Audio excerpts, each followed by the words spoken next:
Hey everybody, Scout Crafty here again, TGIF. Thank God it's Friday. You made it through another week.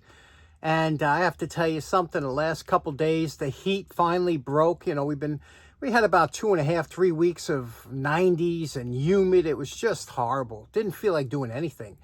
And then yesterday, boom, 75 degrees. Oh, it was glorious. Going for my walk last night was just beautiful. I mean, almost on the borderline chilly. It was just beautiful. I love it for people that live in areas that are suburban and things like that, you know, it might get hot during the day, but it's always cool at night. You can open the windows. You don't need air conditioning. That's beautiful. But in the city, you know, it's humid. It's hard to breathe. The air quality's bad. So when you get these nice days and you know, my lawn traditionally in August, the third, you know, middle of August starts to get brown because, you know, the rain stuff, but the rains have been coming and look at how green my lawn is at this time of year. It's like spring, although I got to still cut it every week, you know, because it's still growing fast, but it's just beautiful. I love it. So that's been going real good. First up, I just wanted to talk about, you know, last episode we did the poor man's flea market, some of the things I find, and my good friend Brian Burke, you know Brian, and Brian asked a question. He says, you know, are the sanitation people allowed to take anything? Because, you know, with rules and regulations, a lot of times you can't take anything. I know we had that stipulation and with working for the MTA, you weren't allowed to take anything off property, even if it was in the garbage, things like that, you know.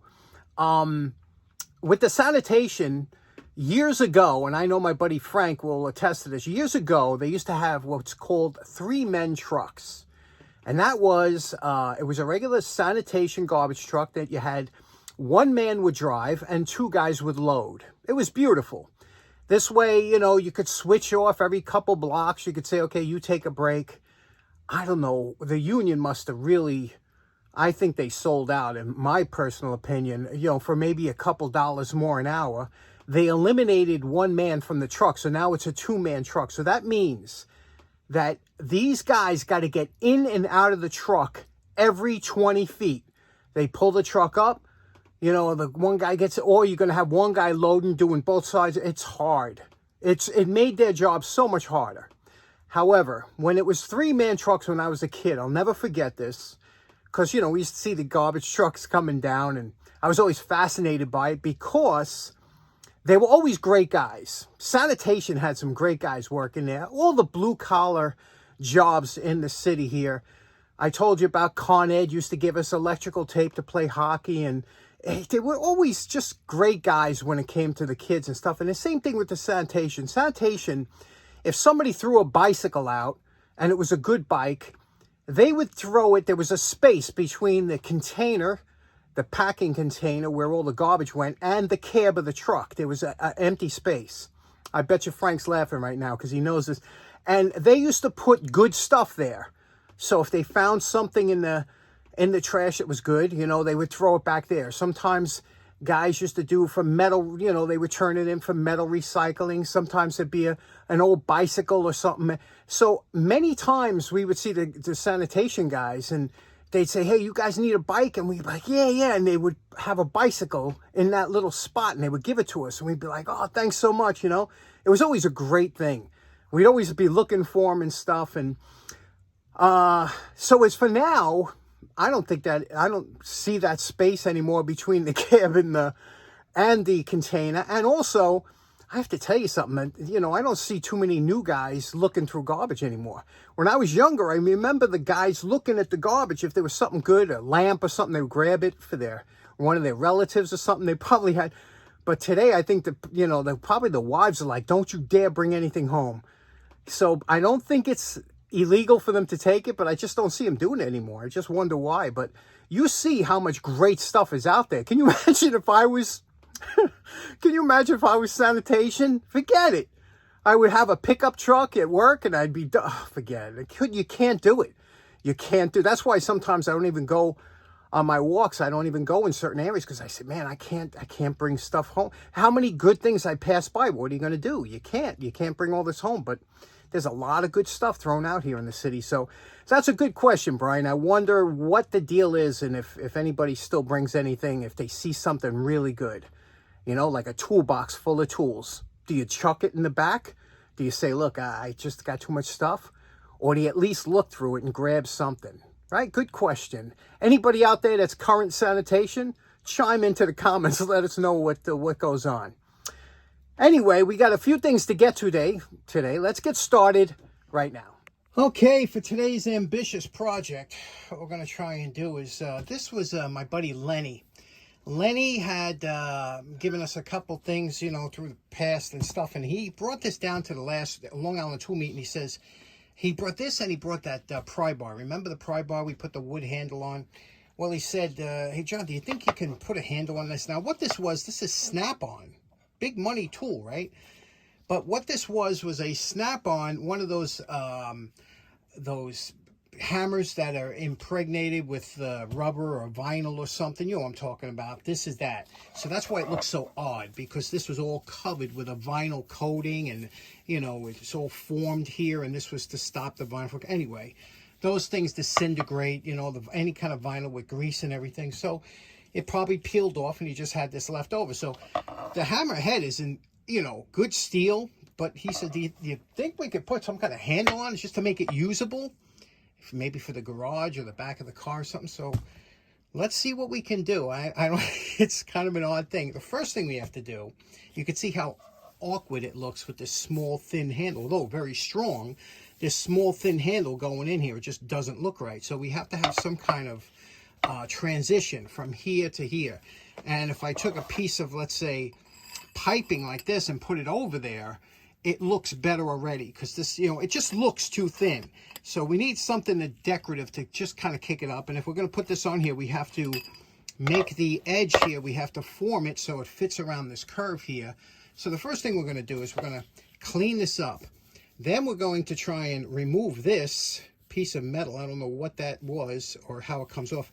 And then we're going to see if we could thread this. Because if we can thread this, we have something that we can squish everything together. So let's go to the wire brush, get rid of some of the rust around there, around the edges and stuff. And then we'll see about taking this piece off there. Okay, we wire brushed ahead. We got all the rust out from around there or whatever, and it looks good. Now, over here, we ripped off this. We put it in the vise and just pulled it. This is only tack welded on there. See this strip? That was tack welded in 3 spots. We were able to break it off, which is great.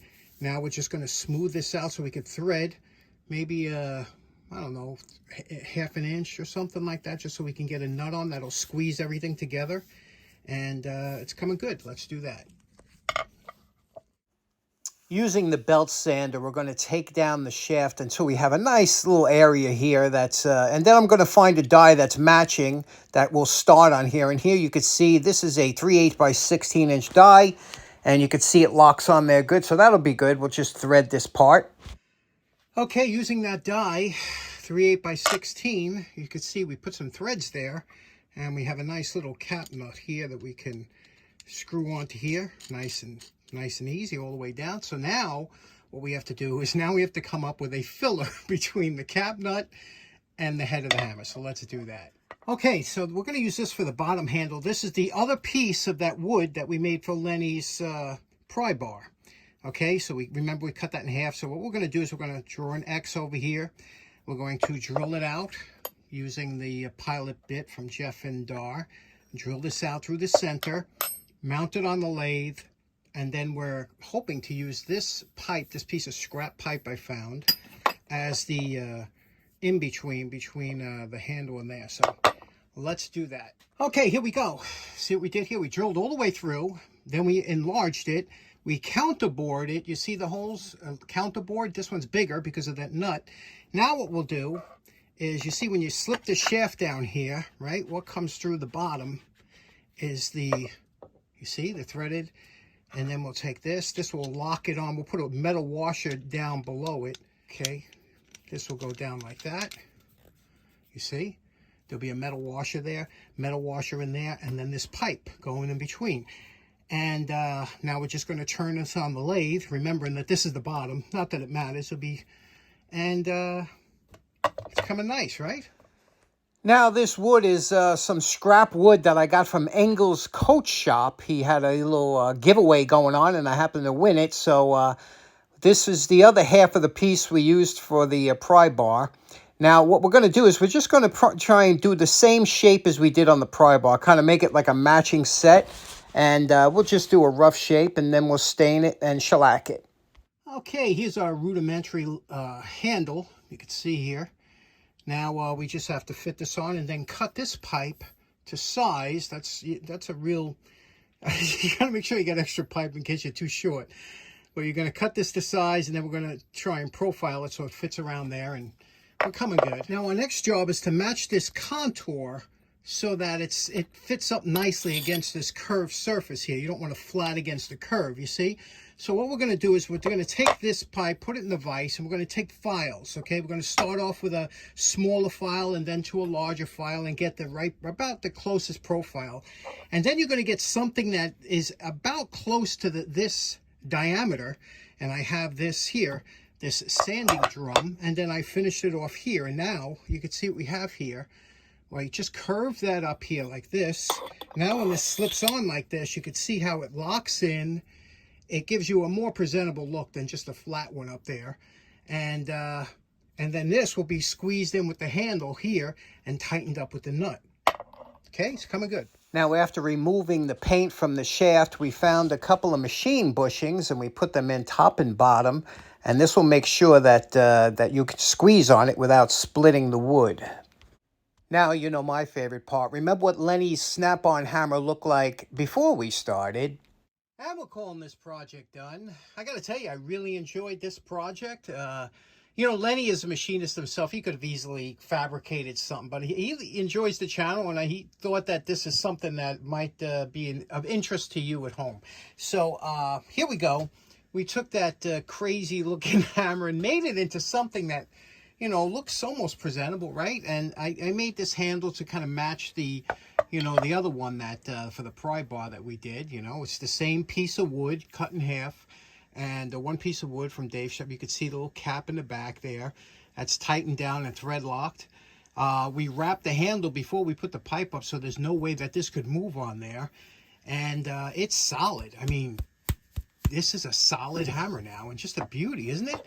I like it. I don't know what it is. I just like it. I like the look of it. It's not an orphan anymore. It's a usable hammer. So in closing, special thanks to Lenny for today's projects. And would you have done it different? Would you have done that handle a little bit different? It's not an easy job to do, to make it look good and work good. Anyway, thanks so much for tuning in. Hope you have a great weekend. We'll see you again on Monday. Take care now. Bye-bye.